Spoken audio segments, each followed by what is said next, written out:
வணக்கம். இன்றைய முக்கிய செய்திகள். புதுச்சேரி சுகாதாரத்துறை இயக்குநர் அலுவலகத்தில் அமைக்கப்பட்ட வாக்குச்சாவடியில் துணைநிலை ஆளுநர் கைலாசநாதன் தனது வாக்கினை பதிவு செய்தார். புதுச்சேரி சட்டமன்ற தேர்தலுக்கான வாக்குப்பதிவு இன்று காலை 7 மணி முதல் மாலை 6 மணி வரை நடைபெற்றது. இந்நிலையில் புதுச்சேரி சுகாதாரத்துறை இயக்குநர் அலுவலகத்தில் அமைக்கப்பட்ட வாக்குச்சாவடியில் துணைநிலை ஆளுநர் கைலாசநாதன் தனது குடும்பத்துடன் வந்து வாக்கினை பதிவு செய்தார். பின்னர் செய்தியாளர்களை சந்தித்த துணைநிலை ஆளுநர் கைலாசநாதன் அனைவரும் வாக்களித்து ஜனநாயக உரிமையை காக்க வேண்டும் என்றும் தெரிவித்தார். புதுச்சேரியில் வஉசி பள்ளி வாக்குச்சாவடியில் நிலா என்ற பெயர் கொண்ட ரோபோட் வாக்காளர்களுக்கு பூ கொடுத்து வரவேற்றது அனைவரின் கவனத்தையும் ஈர்த்திருக்கிறது. புதுச்சேரியில் இன்றைய தினம் சட்டமன்ற தேர்தல் நடைபெற்றது. காலை 7 மணி முதல் வாக்குப்பதிவு தொடங்கி நடைபெற்றது. பல வாக்காளர்கள் ஆர்வத்தோடு வாக்களித்தனர். இந்த சூழலில்தான் புதுச்சேரியில் அமைந்திருக்கக்கூடிய வஉசி அரசு பள்ளியில் அமைக்கப்பட்டு இருக்கக்கூடிய வாக்குச்சாவடிகள் நிலா என்ற பெயர் கொண்ட ரோபோட் வாக்காளர்களுக்கு பூ கொடுத்து வரவேற்றது அனைவரின் கவனத்தையும் ஈர்த்திருக்கிறது. நிலா ரோபோட் பாரம்பரிய உடையான தாவணியை அணிந்து கையில் பூத்தட்டை ஏந்தியபடி வாக்காளர்களுக்கு பூ கொடுத்து வரவேற்றது அனைவருக்கும் உற்சாகத்தை தந்தது. புதுச்சேரி தேர்தல் ஆணையத்தின் இந்த முன்னெடுப்பை பல வாக்காளர்கள் பாராட்டி வருகின்றனர். மேலும் இந்த முன்னெடுப்பு அதிக அளவிலான வாக்காளர்களை வாக்குச்சாவடிகளுக்குள் வரவைக்கும் முயற்சி என்பதால் இது மிகவும் பாராட்டப்பட்டு வருகிறது. புதுச்சேரி இந்திய கூட்டணிக்குள் முதலமைச்சர் நாற்காலி சண்டை நடைபெற்று வருவதாக பாஜக மாநில தலைவர் ராமலிங்கம் தெரிவித்துள்ளார். புதுச்சேரியில் சட்டமன்ற தேர்தல் வாக்குப்பதிவு காலை 7 மணிக்கு துவங்கி விறுவிறுப்பாக நடைபெற்றது. இதனிடையே புதுச்சேரி பாஜக மாநில தலைவரும் ராஜ்பவன் தொகுதி வேட்பாளருமான ராமலிங்கம் பெருமாள் கோவில் வீதியில் உள்ள அரசு தொடக்கப்பள்ளியில் தனது வாக்கினை பதிவு செய்தார். அதனைத் தொடர்ந்து செய்தியாளரிடம் பேசிய ராமலிங்கம் இம்முறை 90% மேல் வாக்கு பதிவாகும் என்றும் அமைதியான முறையில் தேர்தல் நடைபெற்று வருவதாகவும் மேலும் தேசிய ஜனநாயக கூட்டணி 22 இடங்களில் நிச்சயமாக வெற்றி பெற்று ஆட்சி அமைக்கும், புதுச்சேரி இந்திய கூட்டணிக்குள் முதலமைச்சர் நாற்காலி சண்டை நடைபெற்று வருவதாகவும் தெரிவித்தார். புதுச்சேரி முதலமைச்சர் ரங்கசாமி வழக்கம் போல தனது வீட்டிலிருந்து யமஹா RX 100 பைக் ஓட்டியபடி வந்து தனது வாக்கினை பதிவு செய்தார். புதுச்சேரி சட்டசபை தேர்தல் ஓட்டுப்பதிவு இன்று காலை 7 மணிக்கு தொடங்கி நடந்து வருகிறது. மாநிலம் முழுவதும் பல்வேறு தொகுதிகளில் வாக்காளர்கள் ஆர்வமுடன் காலை முதலே வாக்குச்சாவடிகளில் குவிந்து தங்கள் வாக்கை பதிவு செய்து வருகின்றனர். அந்த வகையில் புதுச்சேரி முதலமைச்சர் ரங்கசாமி இந்திராநகர் தொகுதிக்குட்பட்ட திலாசுப்பேட்டை பிள்ளையார் கோவில் வீதியில் வசித்து வருகிறார். அவர் திலாசுப்பேட்டையில் உள்ள அரசு நடுநிலைப்பள்ளி வாக்குச்சாவடிக்கு தனது விருப்பமான பைக்கான யமஹா RX 100 பைக் ஓட்டி வந்தார். வாக்குப்பதிவு நடைபெறும் இடத்திற்கு வந்த அவர் பைக்கிலிருந்து இறங்கி உள்ளே சென்று தனது வாக்கை பதிவு செய்தார்.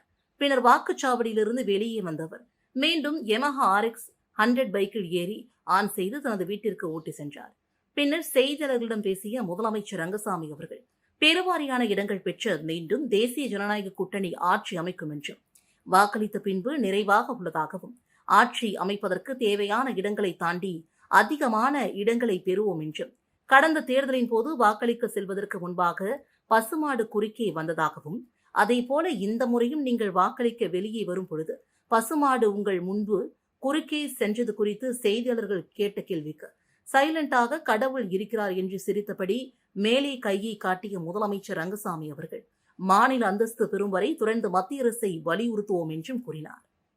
யமஹா RX 100 பைக்கில் சென்று வாக்களிக்க வந்து தனது 1991 ஆண்டை நினைவு கூறுவதாகவும் மக்களிடம் வரவேற்பும் வெற்றி வாய்ப்பும் நன்றாக இருப்பதாக முதலமைச்சர் ரங்கசாமி தெரிவித்தார். Vivekanandar coaching centre. அன்பு மாணவ மாணவிகளை ஒரு நிமிடம் கவனியுங்கள். நமது Sri Vivekanandar tutorial and coaching centre school for privates fully air conditioned with smart classrooms. 8வது தேறியவர்கள் அல்லது 9வது தவறியவர்கள் நேரடியாக SSLC-யில் சேரலாம். +1 தவறியவர்கள் அல்லது தேறியவர்கள் நேரடியாக +2 சேரலாம். வகுப்புகள் முழு நாள் நடைபெறும். பள்ளிக்கே செல்லாமல் எங்களது முதலியார்பேட்டை ஸ்ரீ விவேகானந்தர் டியூட்டோரியலில் பிரைவேட்டாக 10ஆம் வகுப்பு படித்த ஜே ஷாரன் கிரேஸ் என்ற மாணவி 486 மதிப்பெண் பெற்று புதுவை மற்றும் தமிழகத்தில் மாநிலத்திலேயே முதலிடத்தை பிடித்து சாதனை படைத்துள்ளார். State first. அதே போன்று பள்ளிக்கே செல்லாமல் எங்களது முதலியார்பேட்டை ஸ்ரீ விவேகானந்தர் டியூட்டோரியலில் பிரைவேட்டாக 12ஆம் வகுப்பு படித்த எஸ் ஜாய் பர்லின் லூசியா என்ற மாணவி 1094 மதிப்பெண் பெற்று புதுவை மற்றும் தமிழகத்தில் 2ஆம் இடம் ஸ்டேட் செகண்ட் பெற்றுள்ளார். Separate classes for boys and girls. 12ஆம் வகுப்பு 11ஆம் வகுப்பு மற்றும் 10ஆம் வகுப்பு தோல்வியா? இனி கவலை வேண்டாம். தோல்வியுற்ற பாடங்களில் வருகிற ஜூன் மாத தேர்வில் வெற்றி பெற சிறந்த முறையில் பயிற்சி அளிக்கப்படுகிறது. Popular centre for success since 1989. Contact VCC Nagarajan, Vivekanandar coaching centre and tutorial, Vellalar street, Mudaliarpet, Pondicherry 4. போலி பங்கு சந்தையில் ரூபாய் 1.14 கோடியை முதலீடு செய்த தொழிலதிபர் ஏமாந்தார். இதுகுறித்து சைபர் கிரைம் போலீசார் விசாரணை மேற்கொண்டு வருகின்றனர். புதுச்சேரியில் போலி பங்கு சந்தை மற்றும் ஆன்லைன் மூலமாக தொழில் தொடங்குவது என பலர் தொடர்ந்து பணத்தை முதலீடு செய்து ஏமாந்து வருகின்றனர். இதுகுறித்து புதுச்சேரி சைபர் கிரைம் போலீசார் பலமுறை எச்சரிக்கை விடுத்தும் அதனை பின்பற்றாத பலர் தொடர்ந்து முதலீடு செய்து பணத்தை இழந்து வருகின்றனர். இந்நிலையில் புதுச்சேரி வில்லியனூரை சார்ந்த தொழிலதிபர் மேட்டுப்பாளையத்தில் தொழிற்சாலை நடத்தி வருகிறார். அவரின் வாட்ஸ்அப் எண்ணிற்கு ஆன்லைன் முதலீடு செய்தால் அதிக லாபம் சம்பாதிக்கலாம் என்று தெரிவிக்கப்பட்டிருந்தது. இதனை நம்பிய அவர் முதலில் சிறிய தொகையை முதலீடு செய்தார். அதன் மூலமாக அவருக்கு லாபம் கிடைத்துள்ளது. இதனையடுத்து கடந்த ஒரு மாதமாக அவர் பல்வேறு தவணைகளாக 1,26,00,000 முதலீடு செய்தார். அதன் மூலமாக அவருக்கு 4.25 கோடி லாபம் கிடைத்திருக்கிறது. அவரின் தனிப்பட்ட கணக்கில் காண்பித்தது. அதில் முதல் முறை இருந்து 5,40,000 அவரின் வங்கிக் கணக்கு மாற்றினார். அதன் பின் ரூபாய் 50 லட்சத்தை மாற்ற முயன்ற போது முடியவில்லை. அப்போதுதான் மோசடி செய்யப்பட்டதை உணர்ந்து அவர் அதிர்ச்சியடைந்தார். இதுகுறித்து அவர் சைபர் கிரைம் போலீசில் புகார் அளித்தார். போலீசார் வழக்கு பதிவு செய்து விசாரணை மேற்கொண்டு வருகின்றனர்.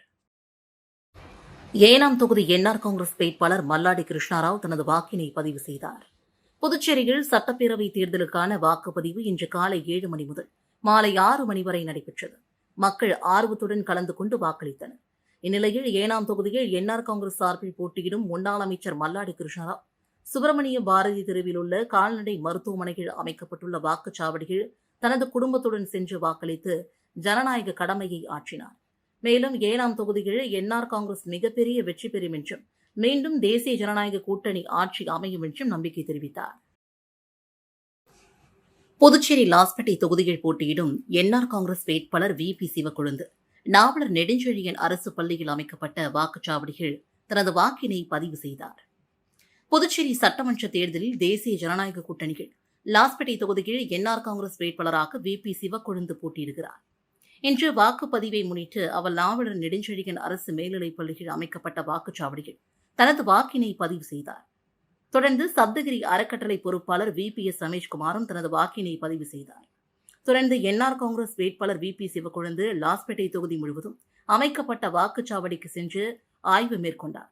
மேலும் அனைத்து வாக்குச்சாவடிகளிலும் தேர்தல் ஆணையம் செய்துள்ள அடிப்படை வசதிகள் சரியாக உள்ளதா என்றும் பொதுமக்கள் எளிதில் சென்று வாக்களிக்கிறார்களா என்பதையும் ஆய்வு செய்தார்.